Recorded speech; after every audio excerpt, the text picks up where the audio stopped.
In the first informal summit in Wuhan in April 2018, they discussed about 10 issues and 5 issues have been mentioned in the public domain.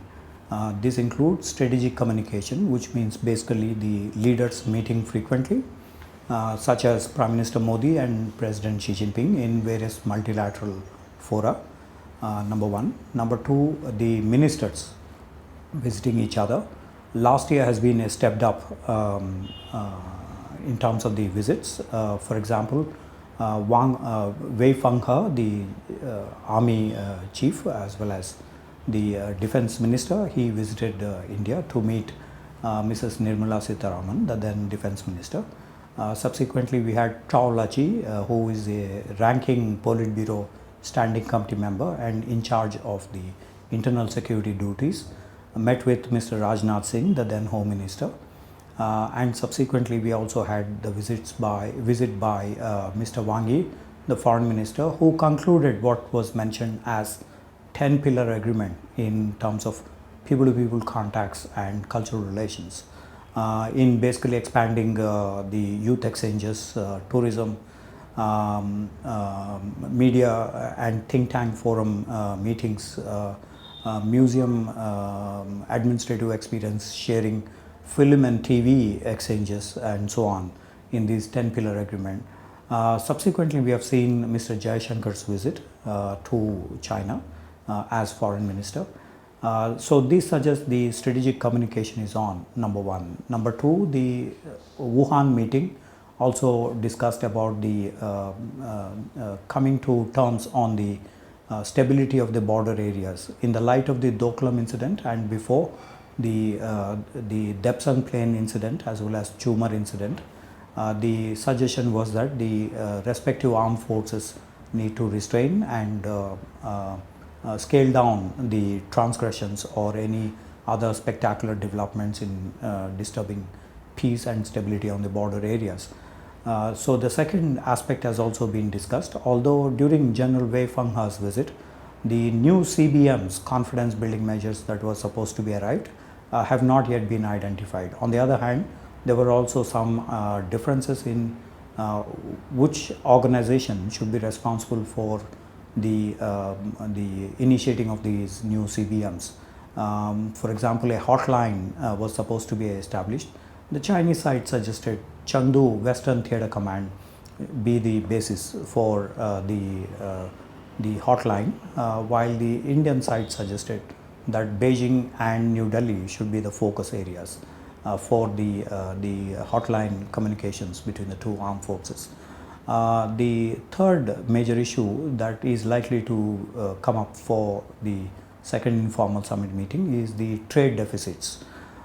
In the past 1 decade, India lost roughly about $600 billion in trade deficits, and this is an issue that they are going to discuss.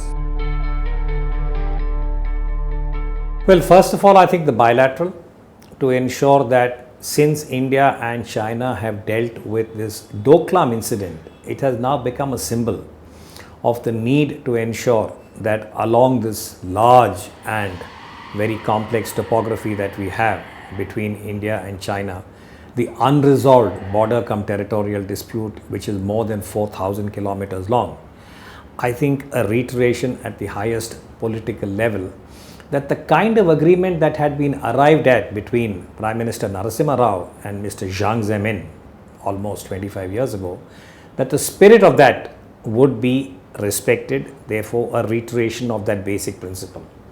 Once that is in place, I am sure India would have its own concerns in relation to the Sino-Pak cooperation, a deep strategic cooperation, and China's uncritical support to Pakistan in relation to the support to terror groups. I think that would again come up to my mind. But the most important, and one doesn't know how the two leaders will address this, is I think a central element of the aspirations of both China and India. If they are to move up in terms of their comprehensive national power and their economic capabilities, which are now in different ways vulnerable, I think they need each other. Forget the Asian century, I mean that is still removed. But I think if India and China are to realize their national aspirations and reduce their anxieties, they need a cordial relationship.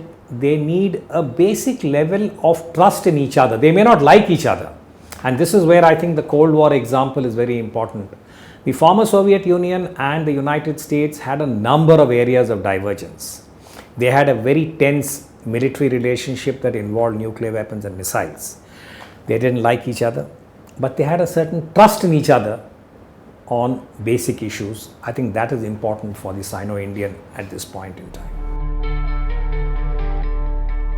Now, this is going to be the second summit as a follow-up of Wuhan summit between Xi Jinping and Prime Minister Modi.